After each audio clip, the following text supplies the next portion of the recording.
लोग web technology का next section देखेंगे, जिसमें हम लोगों ने इंटरनेट एंड वेब डिज़ाइनिंग का पार्ट हम लोग कंटिन्यू करते हैं। ठीक, और इसमें सबसे पहले बात करते हैं इंटरनेट क्या है।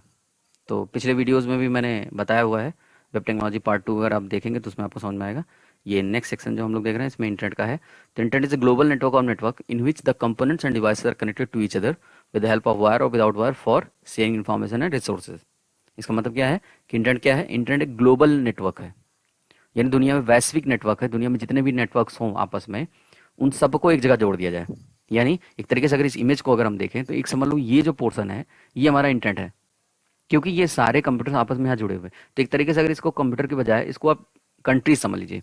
एक कंट्री ये है, ये इंडिया, ठीक है, America, Canada, China, Pakistan, Afghanistan, Iran, ठीक है, ऐसे करके ढेर सारी कंपनी है, जापान, ये सारी कंपनियां हैं, मतलब अलग अलग देश हैं। और इनमें जितने भी कंप्यूटर्स आपस में जुड़े हुए हैं उनको एक पॉइंट पे लाके जोड़ दिया गया। ठीक है, तो ये जो पॉइंट बन के आ रहा है, ये जो येलो कलर का ब्लू कलर का दिख रहा है, इसको हम क्या बोलते हैं? इंटरनेट बोलेंगे। क्योंकि यहाँ से वो पर्सन, कोई भी पर्सन, जैसे एक पर्सन ये है, मान लो इसको मैं इंडिया बोलता हूँ, और ये पर्सन मान लो अमेरिका है, तो अमेरिका का डेटा एक्सेसिबल हो रहा है कहाँ पे? इंडिया पे। और इंडिया का डेटा एक्सेसिबल हो रहा है कहाँ? अमेरिका में या जापान में या ईरान में। ठीक है, इसका क्या मतलब हुआ कि ये एक ग्लोबल नेटवर्क होता है जो कनेक्टेड होगा, वायर से भी कनेक्ट हो सकता है, देखिए यहाँ पर वायर लगा हुआ है, लेकिन विदाउट वायर भी हो सकता है, जैसे मोबाइल। तो मान लीजिए एक मोबाइल है या डिवाइसेस हैं जो चाहती हैं कि यहाँ से एक्सेस करना चाहती हैं इन्फॉर्मेशन को, तो आप एक्सेस कर सकते हैं।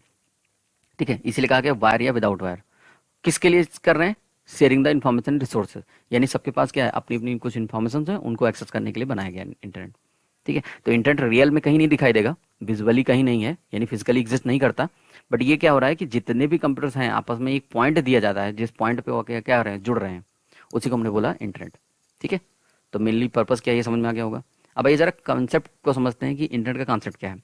तो इंटरनेट का कॉन्सेप्ट है कि it works on the concept of client server model. ठीक है, अब क्लाइंट सर्वर मॉडल क्या होता है ये समझना है। इसमें दो लोग होते हैं, एक होता है क्लाइंट, दूसरा होता है सर्वर। क्लाइंट वो जो हमेशा रिक्वेस्ट करता है, रिक्वेस्ट मतलब जो इनपुट देता है, और सर्वर वो जो हमेशा क्या देता है? प्रोवाइड का रिस्पॉन्स, जिसको हम बोलते हैं आउटपुट। इनपुट का मतलब क्या है?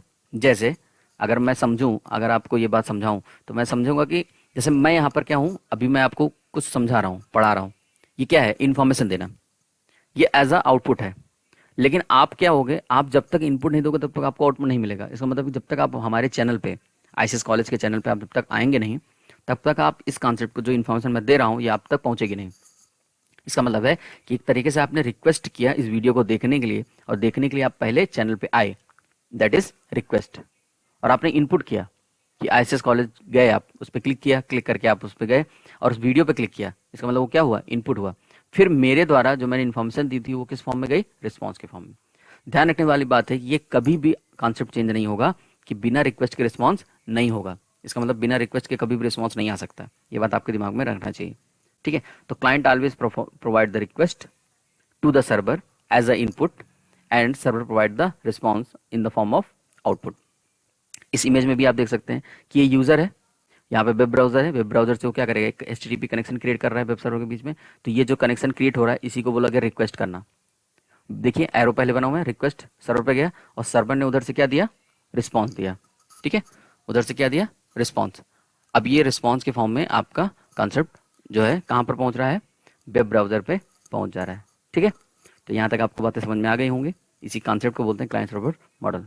अगला आता है डब्ल्यू, बहुत ही कॉमन सा वर्ड है, वर्ल्ड वाइड वेब इसका फुल फॉर्म होता है। ये कॉमनली इसको वेब के फॉर्म में यूज किया जाता है। ये एक ऐसा इंफॉर्मेशन सिस्टम है जहां पर सारे डॉक्यूमेंट्स एंड रिसोर्सेज क्या हैं?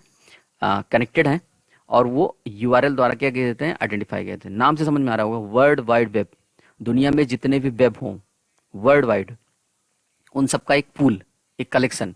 जैसे कि एक अगर राउंड को, इस राउंड को मैं बोलूँ, इस गोले को बोलता हूँ डब्ल्यू, तो दुनिया के जितने भी नेटवर्क्स हैं, जितने भी वेबसाइट्स हैं, सब आकर के यहाँ पर क्या पॉइंट पे जुड़ जाएंगे। इसी को बोला गया W.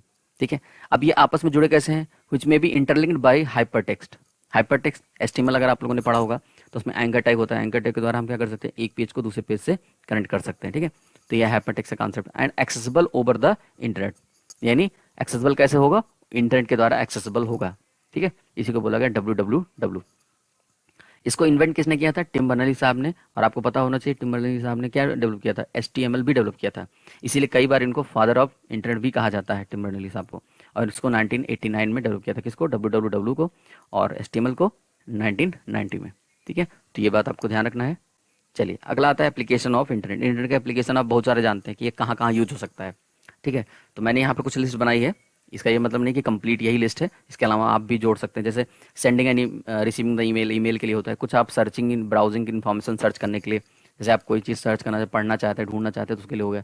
Downloading and uploading of the file from computer, जैसे आपके पास अब इस समय आप वीडियो पे देख रहे हैं, अगर आपको लगा कि नहीं ये वीडियो आपको फिर से बाद में देखना है, तो आपने क्या किया? डाउनलोड करके रख लिया और आपने दोबारा इसको देख लिया। ठीक है, तो ये जो कॉन्सेप्ट आ रहा है ये downloading and uploading of the file होगा। कंडक्टिंग फाइनेंशियल ट्रांजेक्शन, यानी बैंकिंग ट्रांजेक्शन के लिए, बैंकिंग सिस्टम के लिए। ठीक है, फॉर द नेविगेशन, नेविगेशन मतलब ये ट्रैफिक नेविगेशन के लिए है। जैसे कि आप लोग कभी कार से, बाइक से कभी आप मूव कर रहे होते हैं, तो गूगल नेविगेटर यूज करते हैं ना, जिसके द्वारा आप एक जगह से दूसरी जगह जाते हैं, तो ये नेविगेशन के लिए भी यूज होता है। कौन? इंटरनेट। दूसरा आता है इंटरटेनमेंट पर्पस। इंटरटेनमेंट मतलब क्या होगा? जो भी आप मनोरंजन के साधन यूज करते हैं इंटरनेट से, जैसे ऑनलाइन वीडियो देखना, ठीक है, ऑनलाइन मूवीज देखना, ठीक है, हॉटस्टार वगैरह पे जाकर के सीरियल्स वगैरह देखना। ठीक है, इंटरटेनमेंट के लिए वेब सीरीज वगैरह देखना, ये सारे क्या हैं? आज के इंटरटेनमेंट के पार्ट हैं। यानी आप बैठे बैठे आप मोबाइल पे इंटरनेट के द्वारा क्या करते हैं? आप इंटरटेनमेंट कर सकते हैं। दूसरा गेमिंग पर्पस के लिए, आप यहाँ पर गेम भी खेल सकते हैं ऑनलाइन। ठीक है, तो ये सारी चीज़ें हो गई इंटरटेनमेंट पर्पस के लिए। चैट और वॉइस कम्युनिकेशन, चैटिंग करने के लिए, जिसको आप वीडियो और ऑडियो को चैटिंग करते हैं, वॉइस चैटिंग भी करते हैं, वीडियो चैटिंग भी करते हैं, तो ये कम्युनिकेशन के लिए। फॉर द ई कॉमर्स, जहाँ पर इलेक्ट्रॉनिक ट्रांजेक्शन के द्वारा लेन देन हो, खरीदना बेचना, यानी फ्लिपकार्ट, अमेजन, ये सब आएंगे। और OLX वगैरह भी आएगा, जहाँ से आप परचेज करते हैं, मतलब सेल भी करते हैं। ठीक है, in the field of research and development, ये तो आप समझ रहे होंगे, रिसर्च एंड डेवलपमेंट के लिए भी यूज किया था। और सबसे इंपॉर्टेंट पार्ट जो आप लोग आज के डेट में कर रहे हैं, फॉर द एजुकेशन पर्पज, जैसे कि ऑनलाइन क्लासेस अगर आप लेते हैं या आज आप वीडियो देख रहे हैं, तो ये सब पर्पज किसका हुआ? इंटरटेनमेंट का, एजुकेशनल पर्पज का हुआ। ठीक है, तो ध्यान रखना है ये एप्लीकेशन ऑफ इंटरनेट है। इसके अलावा भी बहुत सारी चीज़ें आप जोड़ सकते हैं। ठीक है, तो आप इस लिस्ट को बढ़ा सकते हैं। चलिए नेक्स्ट पॉइंट आता है URL क्या है, यानी वेब एड्रेस या URL। URL को फुल फॉर्म होता है यूनिफॉर्म रिसोर्स लोकेटर। इसका मतलब ये हुआ, यूनिफॉर्म मतलब एक जैसा, रिसोर्स मतलब जिस चीज़ की आप डिमांड कर रहे हैं वो रिसोर्स होगा, लोकेटर मतलब वहाँ तक पहुँचाने वाला, यानी एक ऐसा एड्रेस जो आपको जिस चीज़ की आप डिमांड कर रहे हैं वहाँ तक पहुँचा रहा है। अब डिमांड किस चीज़ की कर रहे हैं? यानी किसी वीडियो की, ऑडियो की, टेक्स्ट की, फाइल की, जिस चीज़ की भी आप डिमांड करें वही हमारे लिए क्या है? रिसोर्स होगा। तो जो चीज़ आप इंटरनेट पर सर्च करते हैं वो क्या है? रिसोर्स है। और जिसके द्वारा आप वहाँ तक पहुँचते हैं उस जगह तक, वो क्या जाता है? यूनिफॉर्म रिसोर्स लोकेटर, यानी URL। तो बिना एड्रेस के आप वहाँ तक पहुँच नहीं सकते। ठीक है, इंटरनेट हमेशा जो है, जो URL होता है वो एक एड्रेस होता है स्पेसिफिक वेब पेज या वेबसाइट का, किसी वेबसाइट तक पहुँचने का, और वेब पेज तक का एड्रेस होता है। ध्यान रखने वाली बात है कि हमेशा लिंक किससे होगा? HTTP कोलन के साथ। ठीक है, ये HTTP या HTTPS के द्वारा प्रीफिक्स होगा, इसी को बोलते हैं URL प्रीफिक्स। ठीक है, तो HTTP या HTTPS, HTTP का full form hyper text transfer protocol, और अगला जो है HTTPS का फुल फॉर्म आपको आंसर में कमेंट सेक्शन में आपको बताना है। तो दो होते हैं IP वो प्रोटोकॉल, एक HTTP या HTTPS। तो मैंने HTTP बता दिया, HTTP hyper text transfer protocol. HTTPS का फुल फॉर्म आपको बताना है, और ये कैसे बनता है आपको ये बताना है। ठीक है, किन किन प्रोटोकॉल से मिलकर ये बना हुआ है। ठीक है, which specify the protocol use to access the location. यहाँ तक समझ में आ रहा होगा। अब मेन पॉइंट इसको समझिएगा, बहुत ही आसानी समझ में आएगा। URL is a human understandable address of any resource over the internet. Internet पे जो भी रिसोर्सेज हैं वहां तक पहुंचने का एक एड्रेस है जो ह्यूमन अंडरस्टैंडेबल है। ह्यूमन अंडरस्टैंडेबल मतलब क्या होता है? जो आसानी से ह्यूमन को समझ में आए। जैसे मैं अभी अगर कुछ नंबर्स डाल करके आपको समझाऊं तो आप उतना चीजें समझ नहीं पाएंगे। ठीक है, नंबर्स याद करने के लिए, लेकिन इसको आप आसानी से याद कर सकते हैं, www.google.com, ये याद करना आपके लिए आसान है। बट अगर इसी का मैं एड्रेस आपको बोलता, IP एड्रेस बता दूं, न्यूमेरिक एड्रेस 192.168.1.110. ठीक है, अगर आपको ये याद करने को बोलूँ तो शायद आपको याद करने में थोड़ा कठिनाई होगी। और जरा सोचिए, ये तो डिजिटल फॉर्म है, अगर ये बाइनरी फॉर्म होता तब तो और कठिन हो जाता। इसीलिए कहा गया ह्यूमन अंडरस्टैंडेबल फॉर्म होता है जो आसानी से याद किया जा सकता है। दूसरा, it never be change according to the location and always unique. इसका मतलब ये हुआ कि अगर अब मैंने जो एड्रेस मैंने बताया www.google.com मान लो, ये जो एड्रेस है, ठीक है, या www.icscollege.com, ठीक है, अब इस एड्रेस को अब हम दुनिया की किसी भी लोकेशन पे जाकर के टाइप करेंगे तो हमेशा एक ही जगह पहुंचेंगे, वो है ICS की साइट पे या गूगल की साइट पे। यानी गूगल अगर हम टाइप करेंगे गूगल की साइट पहुंचेंगे, facebook.com डालेंगे तो फेसबुक की साइट पे जाएंगे, हम किसी भी लोकेशन में जाएं तो ये चेंज नहीं होने वाला है। ये बात मैंने यहाँ पर बताई है। ठीक है, अगला आता है कंपोनेंट्स। तो ध्यान रखना है कंपोनेंट्स कुछ हैं यूआरएल के। यूआरएल के टेक्निकल की बात करें तो URL is made up of protocols, host name, domain name, sub domain, port number and resource name. इन सब से मिलकर के बना है। ये टेक्निकल बात है कि प्रोटोकॉल भी इसमें होता है, जैसे एचटीटीपी लगा होता है। होस्ट नेम जिस जिस वेबसाइट पे आपको जाना है, जैसे एग्जांपल के तौर पे यहाँ देखिए एचटीटीपी इज अ प्रोटोकॉल।